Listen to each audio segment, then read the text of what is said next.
ஆரோக்கியமான வாழ்க்கைக்கு Aaravil health mix auraville.in வெப்சைட்ல இருந்து வாங்கலாம். சிம்பன்சியோட உடம்புல மனிதனோட விந்தணுக்களை செலுத்தி பார்த்துருக்காங்க விஞ்ஞானிகள். ஏதோ ஒரு விஞ்ஞானி பண்ணல, வரலாறு முழுக்கவே நிறைய பேர் இந்த மாதிரி முயற்சி பண்ணிட்டே இருந்திருக்காங்க. இது ஒரு பக்கம் இருக்கட்டும். இன்னொரு பக்கத்துல இந்த வீடியோவை பாருங்க. அடே என்னடா அது குரங்கா மனுஷனாடா அப்படின்னா இந்த குரங்கை பார்த்தா எல்லாருக்குமே அப்படிதான் தோணிருக்கு. 56 வருஷம் அந்த குரங்கு வந்து பூமியில வாழ்ந்திருக்கு. இதை யார் முதல் தடவை பார்த்தாலும் சரி, இது குரங்கா இல்லை மனுஷனா இல்லை குரங்குக்கும் மனுஷனுக்கு இடையில பிறந்ததா, இந்த கேள்வி தான் எல்லாருக்குமே வந்தது. இப்போ நான் வீடியோட ஆரம்பத்தில் சொன்னேன் இல்லையா, சிம்பன்சியோட உடம்புல மனித விந்தணுக்களை செலுத்த முயற்சி பண்ணாங்க அப்படின்னு சொல்லிட்டு. அதில் பிறந்த குரங்கு இது கிடையாது. இது ஆப்பிரிக்கா காட்டுக்குள்ள தான் எடுத்துட்டு வந்திருக்காங்க. இப்போ அதை எடுத்துட்டு வந்த காலத்துல இருந்து அது ஒரு சிம்பன்சி மாதிரி இல்லாம முழுக்க முழுக்க அதோட நடவடிக்கைகள் எல்லாமே, அதோட உடலமைப்பு எல்லாமே ஒரு மனிதனை மாதிரியே தான் இருந்திருக்கு. எதனால இந்த குறிப்பிட்ட சிம்பன்சி ஒரு மனிதனை மாதிரி இருந்திருக்கு? இப்படி இது மனுஷனை மாதிரி இருந்ததுனாலேயே அதை வளர்த்தவங்களுக்கு ஒரு முக்கியமான பிரச்சனையும் கொடுத்துருக்கு. அது என்ன? இந்த சிம்பன்சியோட உடம்புல மனிதனோட விந்தணுக்களை செலுத்த நினைச்ச அந்த ஆராய்ச்சியோட முடிவில் என்ன ஆச்சு? இதெல்லாத்தையும் பற்றி தான் இன்னைக்கு நம்ம ஸ்ட்ரீட் லைட் வீடியோவில் பார்க்க போகிறோம்.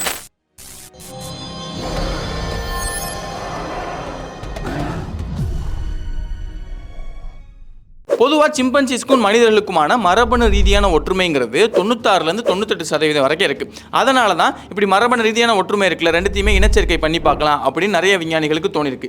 இது ஒரு காரணம் தான். இது போக 2 முக்கியமான காரணம் இருக்குது. அதில் ரொம்ப முக்கியமானது என்னென்னா, இந்த மாதிரி 2 வெவ்வேறு விலங்குகளை வந்து இனச்சேர்க்கை பண்ணுறதுங்கிறது புதுசு கிடையாது.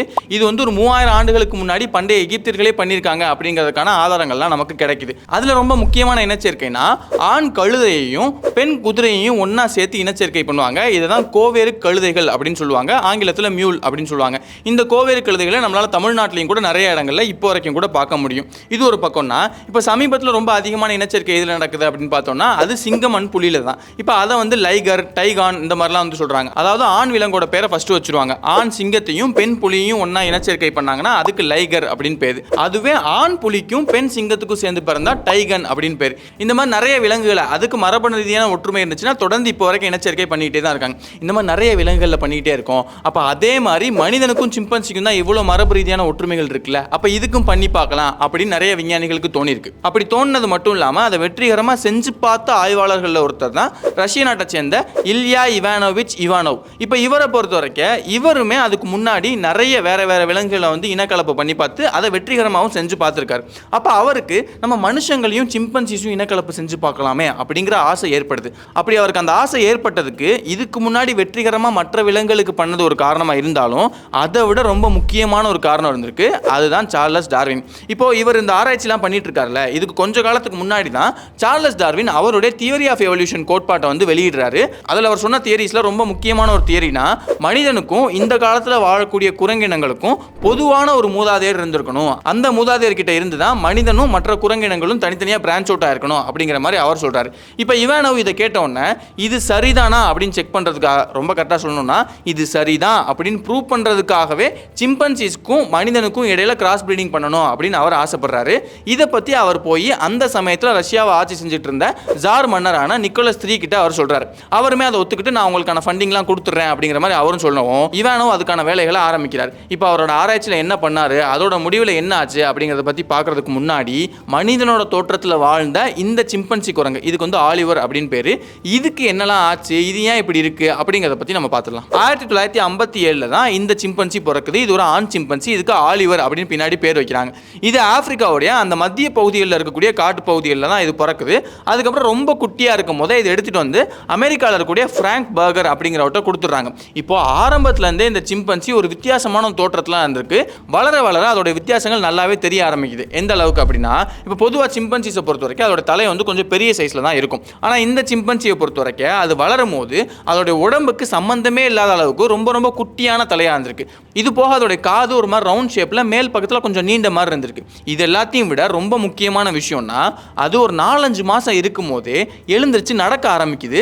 அதுக்கப்புறம் அது எப்பயுமே எங்க போனாலுமே நடந்தே, அதாவது 2 காலில் நடந்தே தான் போகுது. சிம்பன்சிஸ் 2 காலில் நடக்கிறது சாதாரண விஷயம் தானே அப்படின்னு நீங்க யோசிச்சீங்கன்னா, சிம்பன்சிஸ் 2 காலில் நடக்கும் தான். ஆனா அதோடைய இடுப்பெலும்போட அமைப்பை நம்ம எடுத்து பார்த்தோம்னா அது 2 காலில் நடக்கிறதுக்கான இடுப்பெலும்பு அமைப்பே கிடையாது. அது மட்டும் இல்லாமல் சிம்பன்சிஸ் தேவை ஏற்படும் போது மட்டும்தான் 2 காலில் நடக்குமே தவிர அதோடைய வாழ்நாள் முழுக்கவே அதுங்க எப்பயுமே இந்த 4 காலில் நடக்கிறதுக்கு தான் அதிகமாக ப்ரிஃபர் பண்ணும். ஆனால் இந்த ஆலிவரை பொறுத்த வரைக்கும் இந்த 4-5 மாதத்தில் அவன் எப்போ 2 காலில் நடக்க ஆரம்பித்தானோ அதுக்கப்புறம் வாழ்க்கை ஃபுல்லாகவே அவன் 2 காலிலே நடந்துக்கிட்டே தான் இருந்திருக்கான். இது மட்டும் இல்லாமல் மனிதர்கள் செய்கிற மாதிரி நிறைய விஷயங்களை இந்த ஆலிவர் வந்து அப்படியே ரெப்ளிகேட் பண்ணுது. இப்போ பொதுவாக ஒரு சிம்பன்சியோ இல்லைனா ஒரு கொரில்லாவையோ காட்டிலேருந்து எடுத்துகிட்டு வந்து அதை ட்ரெயின் பண்ணும்போது நீ இதை செஞ்சால் நான் உனக்கு இதை கொடுப்பேன் அப்படிங்கிற மாதிரி தான் சொல்லி ட்ரெயின் பண்ணுவாங்க. உதாரணத்துக்கு அந்த கதவு இருக்குது, அந்த கதவை நீ போய் கரெக்டாக மூடினேன்னா நான் உனக்கு மிட்டாய் கொடுப்பேன் இல்லைனா வாழைப்பழம் கொடுப்பேன் அப்படிங்கிற மாதிரி சொல்லி தான் அதை ட்ரெயின் பண்ணுவாங்க. அப்படி தான் அதுக்கு அது பழக்கமாகும். ஆனால் ஆலிவரை பொறுத்த வரைக்கும் நாங்கள் அந்த மாதிரிலாம் எதுவுமே செய்யலை. நாங்கள் நார்மலாக ஒரு விஷயம் செய்கிறோம் அப்படின்னா அதுவும் வந்து செய்ய ஆரம்பிச்சிடும். நாங்கள் செடிக்கு தண்ணி ஊற்றுறோம் அப்படின்னா அதுவுமே கூட சேர்ந்து வந்து எடுத்து தண்ணி ஊற்றுறது, இந்த மாதிரி எல்லா விஷயங்களும் நாங்கள் சொல்லாமல் அதுவாகவே செய்ய ஆரம்பிச்சிருச்சு அப்படின்னு அதை வளர்த்தவங்க சொல்கிறாங்க. இப்படி அது சிம்பன்சி மாதிரி இல்லாமல் மனிதன மாதிரியான செயல்பாடுகள் செய்ய ஆரம்பிச்சது தான் பிற்காலத்தில் அதை வளர்த்தவங்களுக்கே ஒரு முக்கியமான பிரச்சனையை ஏற்படுத்தியிருக்கு. என்ன ஆச்சுன்னா பொதுவாக சிம்பன்சிஸை பொறுத்த வரைக்கும் அதுங்க ஒரு 9லேருந்து ஒரு 13-14 அந்த வயசில் வந்து பியூபர்ட்டி, அதாவது வந்து அதோட பாலியல் முதிர்ச்சியை அடையும். அதே மாதிரி தான் நம்ம ஆலிவருக்கும் அதோட ஒரு 14-15 வயசு இருக்கும்போது அதோடைய பாலியல் முதிர்ச்சி அடைஞ்சிருச்சு. இப்போது அதை வளர்த்தவங்க யார் அப்படின்னு பார்த்தீங்கன்னா ஜானட் பர்கர் அப்படிங்கிற ஒரு பெண் தான். இப்போ அந்த பெண் கிட்டேயே இந்த ஆலிவர் வந்து சில விஷயங்கள்லாம் பண்ண ஆரம்பிக்குது. அவங்க அதை பார்த்து பயப்பட ஆரம்பிக்கிறாங்க. ஐயோ இதுக்கு மேலே நாம் அதை வளர்த்தோம்னா அது கொஞ்சம் ஆபத்தாக இருக்கான வாய்ப்பு இருக்குது. ஏன்னா சிம்பன்சிஸ் பொறுத்த வரைக்கும் அது ஸ்ட்ராங்காக இருக்கும். கொஞ்சம் பெருசு ஆக அதோட ஸ்ட்ரென்த் வந்து அதிகமாகிட்டே போகும். அப்போ இவங்களால அதை வளர்க்க முடியாதுன்னு நினச்சிட்டு என்ன பண்ணுறாங்கன்னா இதை வித்துடலாம் அப்படின்னு முடிவு பண்ணிட்டு மில்லர் அப்படிங்கிற ஒரு லாயர்கிட்ட அதை வித்துடுறாங்க. அவருமே ஆரம்பத்தில் இதை பற்றி பெருசாக வந்து வெளியே சொல்ல வேணாம், நாமளே வந்து வளர்த்துக்கலாம், இதை பற்றி என்ன இது அப்படிங்கிற ஆராய்ச்சிலாம் பண்ணலாம் அப்படின்னு அவர் யோசிச்சிருக்கார். ஆனால் கொஞ்சம் கொஞ்சமாக அந்த ஆலிவரை பற்றி நிறைய பேருக்கு தெரிய ஆரம்பிக்குது. அதுக்கப்புறமா டிவி, பத்திரிக்கை இப்படி நிறைய பேர் அந்த ஆலிவரை கவர் பண்ண ஆரம்பிக்கிறாங்க. இப்போ பத்திரிகைகள்லையும் டிவிலையும் ஆலிவரை பார்க்குற எல்லாருக்குமே ஒரே கேள்வி தான் வருது. இந்த ஆலிவர் நிஜமாலே வெறும் சிம்பன்சி மட்டும்தானா இல்லைனா ஒரு சிம்பன்சிக்கும் மனிதனுக்கும் சேர்ந்து பிறந்த கிராஸ் பிரீடிங்கா அப்படிங்கிற கேள்வி தான் எல்லாருக்குமே வருது. நீங்கள் நார்மலாக அந்த ஆலிவரை பார்த்தா நமக்குமே அந்த கேள்வி தான் முதல்ல வரும். அதுக்கப்புறமா மில்லர் ஆலிவரை வச்சு 2-3 கண்காட்சிகள்லாம் நடத்துகிறாரு. இந்த சமயத்தில் தான் ஜப்பான் நாட்டை சேர்ந்த ஒரு டிவி சேனல் இவரை வந்து தொடர்பு கொள்கிறாங்க. தொடர்பு கொண்டு நாங்கள் உங்களுக்கு பணம் கொடுக்குறோம், அதுக்கு பதிலாக நாங்கள் ஆலிவரை வச்சு நிறைய டிவி ஷோஸ் கண்டக்ட் பண்ணுறோம். அது மட்டும் இல்லாமல் ரொம்ப முக்கியமாக ஆலிவர் நிஜமாலே ஒரு சிம்பன்சி தானா இல்லை மனிதனுக்கும் சிம்பன்சிக்கும் பிறந்ததா அப்படிங்கிறத டெஸ்ட் பண்ணி பார்த்து அதோட ரிசல்ட்டை சொல்கிறோம். ஆனால் அதை டிவியில் தான் சொல்லுவோம் அப்படின்னு சொல்லி சொல்கிறாங்க. மில்லரை பொறுத்த வரைக்கும் அவருக்கு ஆரம்பத்துலேருந்து இந்த சிம்பன்சி மேலே ஒரு கியூரியாசிட்டி இருந்துகிட்டே இருந்துச்சு அப்படிங்கிறதுனால அவருமே பணம் மட்டும் இல்லை இந்த டெஸ்ட்டோட ரிசல்ட்டை சொல்கிறாங்க அப்படிங்கிறதுக்காக அவரும் ஒத்துக்கிறார். அதுக்கப்புறமா ஆலிவரை ஜப்பானுக்கு கூட்டு போய் எங்கள் டிவி ஷோஸ் பண்ணுறாங்க, மக்கள் மத்தியில் ரொம்ப பிரபலமாகுது. இப்படி நிறைய பேர் அந்த ஆலிவரை பற்றி அப்படியே ஃபாலோ பண்ண ஆரம்பிச்சதுக்கு அப்புறமா நாங்கள் இதோட ரிசல்ட்டை சொல்ல போகிறோம் அப்படின்னு சொல்கிறாங்க. லட்சக்கணக்கான மக்கள் டிவியில் உட்காந்து இது நிஜமாலே சிம்பன்சி தானா இல்லை மனிதனுக்கும் சிம்பன்சிக்கும் பிறந்ததானா அப்படிங்கிறத பார்க்கறதுக்காக வெயிட் பண்ணிகிட்டே இருக்காங்க.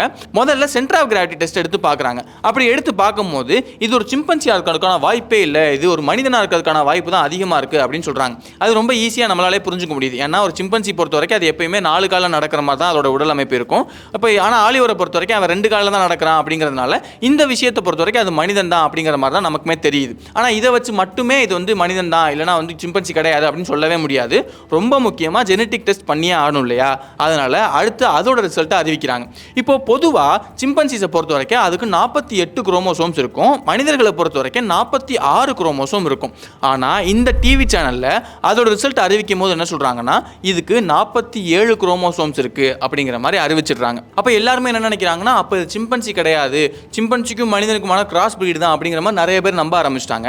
அதுக்கப்புறமா சில வருடங்கள் கழிச்சு கிட்டத்தட்ட ஒரு 15-20 வருஷம் கழிச்சு மறுபடியும் இந்த ஆலிவரை டெஸ்ட் பண்ணி பார்க்கும்போது தான் உண்மை என்ன அப்படின்னு தெரிய வருது. அதாவது யூனிவர்சிட்டி ஆஃப் சிக்காகோ இதை மறுபடியும் கூட்டு போய் டெஸ்ட் பண்ணி பார்க்கும்போது இவனுக்கு 48 குரோமோசோம்ஸ் தான் இருக்குது, இவன் ஒரு சிம்பன்சி தான் அப்படிங்கிற மாதிரி அவங்க அறிவிச்சிட்டாங்க. அப்போ இந்த டிவி சேனல் ஏன் அப்படி சொன்னாங்க 47 குரோமோசோம் இருக்குது அப்படின்னு நம்ம யோசிச்சோன்னா பதில் ரொம்ப ஈஸி. அவங்களோட டிஆர்பிக்காகவும் பணத்துக்காகவும் மட்டும்தான் அப்படி சொல்லியிருக்காங்க. அவனை வச்சு நிறையா ஷோஸ் பண்ணணும், இந்த மாதிரி நம்ம சொல்லிட்டோம் அப்படின்னா இன்னும் வந்து டிஆர்பி நிறைய ஏறும், அப்போ இந்த சிம்பன்சி இன்னும் நிறைய பார்க்கறதுக்காக மக்கள் ஆசைப்படுவாங்க, இந்த மாதிரி நினச்சி தான் அவங்க சொல்லியிருக்காங்க.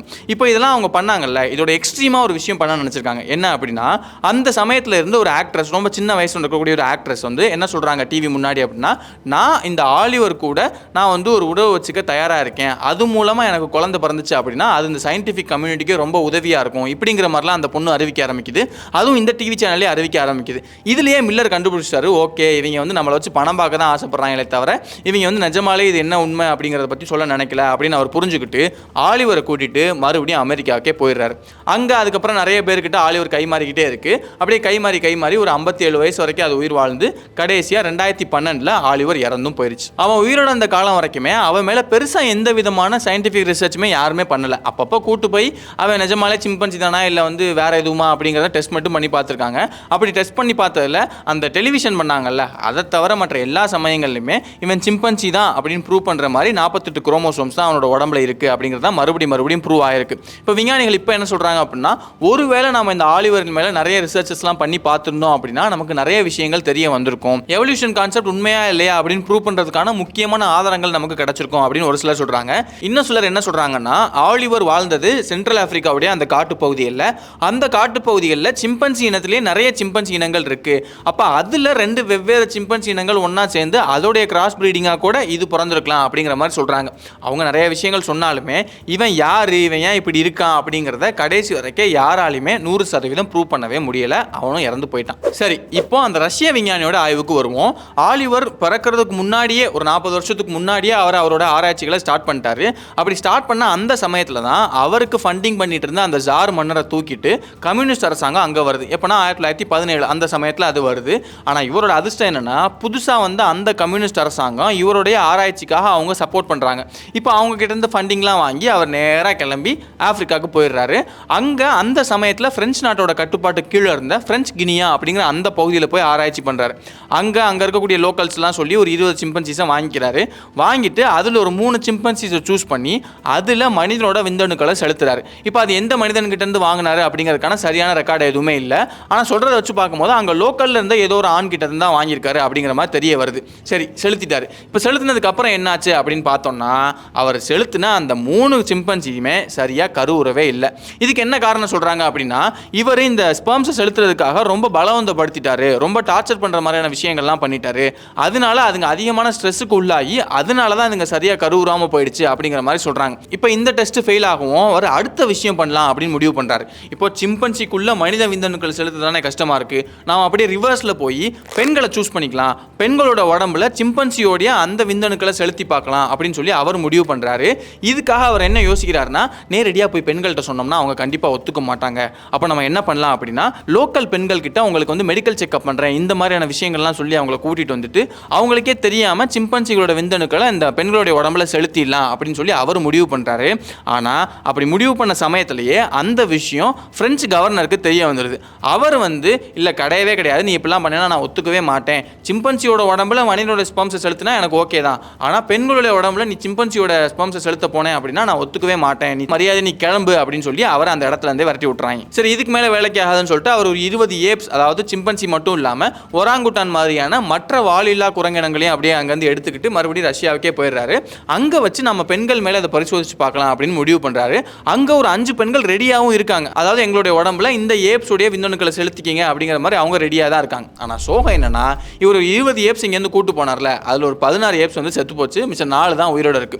சரி, 4 இருக்குல்ல, இதை வச்சு எப்படியாவது என்னோட சோதனையை வெற்றிகரமாக முடிச்சு காட்டுவேன் அப்படின்னு நினச்சி அதுக்கான வேலைகளை அவர் பண்ணிக்கிட்டே இருக்காரு. அந்த சமயத்தில் அதில் ஒரு 3 ஏப்ஸ் செத்து போச்சு. அப்போ மிச்சம் இருக்கிறது ஒரே ஒரு ஒராங்குட்டான் மட்டும்தான். பரவாயில்ல, ஒரே ஒரு ஒராங்குட்டான் இருக்குல்ல, இவனை வச்சு நான் வெற்றி அடைவேண்டா, சோதனையை தூக்கி போட்டு சாதனையை நோக்கி ஓடு அப்படிங்கிற மாதிரி நினச்சி அவர் வேலை செஞ்சிருக்காரு. ஆனால் என்ன ஆயிடுச்சு அப்படின்னா, அந்த இருந்த ஒரு ஒராங்குட்டானுமே பிரெயின் ஹீமரேஜ் வந்து செத்து போச்சு. கடைசியில் என்ன ஆயிடுச்சு அப்படின்னா, சாதனையை தூக்கி போட்டு சோதனையை நோக்கி ஓடுற மாதிரி ஆயிடுச்சு. ஏன்னா இப்போ பிரெஞ்சு அரசாங்கம் சொன்னாங்கல்ல, அதே மாதிரியே தான் இங்கே ரஷ்யன் அரசாங்கத்துக்குமே இந்த விஷயம் தெரிய வந்துருச்சு. அவங்க என்ன சொல்லிட்டாங்கன்னா, அதாவது நீ வந்து ஒரு சிம்பன்சியோட உடம்புல மனித விந்தணுக்களை செலுத்துற வரைக்கும் எனக்கு பிரச்சனை இல்லை, ஆனால் ஒரு பெண்ணோட உடம்புல நீ வந்து சிம்பன்சியோடைய இல்லைனா மற்ற ஏப்போடைய விந்தணுக்களே செலுத்தினேன்னா கண்டிப்பாக எனக்கு பிரச்சனை, நான் ஒத்துக்கவே மாட்டேன் அப்படின்னு சொல்லிட்டு அவங்க இதுக்கு ஸ்ட்ரிக்டாக அதுக்கான செய்யவே கூடாது அப்படின்னு சொல்லிட்டு அவர் அங்கேருந்து அப்படியே நாடு கடத்துறாங்க. கசகஸ்தான் அப்படிங்கிற அந்த பகுதிக்கு நாடு கடத்தி அங்கேயே அவர் கொஞ்ச நாள் வாழ்ந்து அதுக்கப்புறம் அங்கேயே அவர் போய் சேர்ந்துட்டார். இவானோவ் இறந்து போனதோட அந்த ஆராய்ச்சியும் முடிஞ்சு போச்சா அப்படின்னு கேட்டிங்கன்னா அதுதான் இல்லை. இப்போ நம்ம வரலாறு முழுக்க செக் பண்ணி பார்க்கும்போது நிறைய விஞ்ஞானிகளுக்கு இதை செஞ்சு பார்க்கணும் அப்படிங்கிற ஆர்வம் இருந்திருக்கு. ஒரு சிலர் செஞ்சும் பார்த்துருக்காங்க. 1960கள் கிட்ட அந்த சைனாவில் செஞ்சு பார்த்துருக்காங்க. அதுக்கப்புறம் 1920 சமயத்தில் அமெரிக்காவில் செஞ்சு பார்த்துருக்காங்க. இந்த மாதிரி நம்ம நிறைய ரெக்கார்ட்ஸை பார்க்க முடியுது. இது போக நிறைய உள்ளூர் அந்த ஃபோக்லோர்னு சொல்லுவாங்கல்ல, ஒவ்வொரு ஊருக்குமே சில கதைகள் இருக்கும். அந்த கதைகளில் இந்த ஆப்பிரிக்கா நாட்டு கதைகளில் இந்த சிம்பன்சிக்கும் இந்த பெண்களுக்குமான அந்த உறவு இருந்துச்சு அப்படிங்கிற மாதிரிலாம் நிறைய கதைகள் தொடர்ந்து சொல்லப்படுது.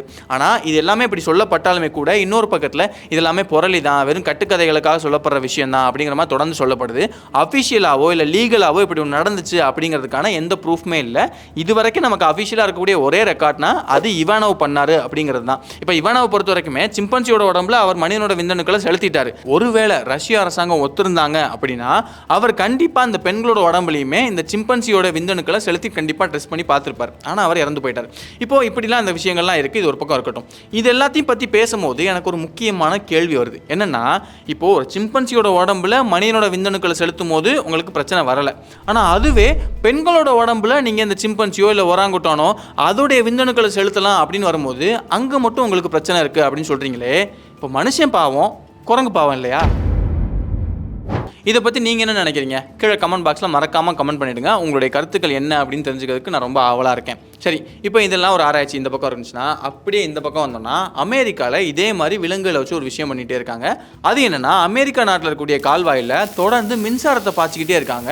எதுக்காக அப்படின்னு கேட்டோம்னா, மீன்களுக்காக தான் அப்படி பண்ணுறோம் அப்படின்னு சொல்கிறாங்க. மீன்களுக்காக மின்சாரமா, என்ன சம்மந்தமே இல்லாமல் இருக்குது அப்படின்னு யோசிச்சிங்கன்னா, அதே நதியில், அதாவது ஒரு கால்வாயில் தான் வந்து அந்த மின்சாரத்தை பாய்ச்சுறாங்க. அந்த கால்வாய் ஒரு நதியோட தான் கனெக்ட் ஆகுது. அந்த நதியில் ஒரு விஷயம் பண்ணியிருக்காங்க. என்ன அப்படின்னு பார்த்தோம்னா, அந்த நதியை பொறுத்த வரைக்கும் அது இடது பக்கம் இருந்து வலது பக்கம் போகக்கூடிய ஒரு நதியாக இருந்திருக்கு. ஆனால் அவங்க நிறைய விஷயங்கள்லாம் பண்ணி அதே நதியை வலது பக்கத்துலேருந்து இடது பக்கம் போகிற மாதிரி அதோடைய போக்கையே மாற்றி வச்சுருக்காங்க. அது எப்படி பண்ணாங்க? இப்போ இவ்வளோ விஷயங்கள் பண்ணால் அதே நதியில் எதுக்காக மின்சாரத்தை பாய்ச்சுறாங்க? இதுக்கும் மீன்களுக்கு என்ன சம்மந்தம் இருக்க முடியும்? இதெல்லாத்தையும் பற்றி ரொம்ப டீட்டெயிலான ஒரு வீடியோ பண்ணியிருக்கோம். அது ஏன் அப்படி பண்ணாங்க அப்படின்னு தெரிஞ்சுக்கணும்னு நினச்சிங்கன்னா அதுக்கான கார்டு நான் சைடில் கொடுக்குறேன். அதை கிளிக் பண்ணிங்கன்னா நீங்கள் அந்த விஷயத்தை பற்றி தெரிஞ்சுக்கலாம். இன்னொரு நாள் இன்னொரு வீடியோ சந்திக்கிறேன்.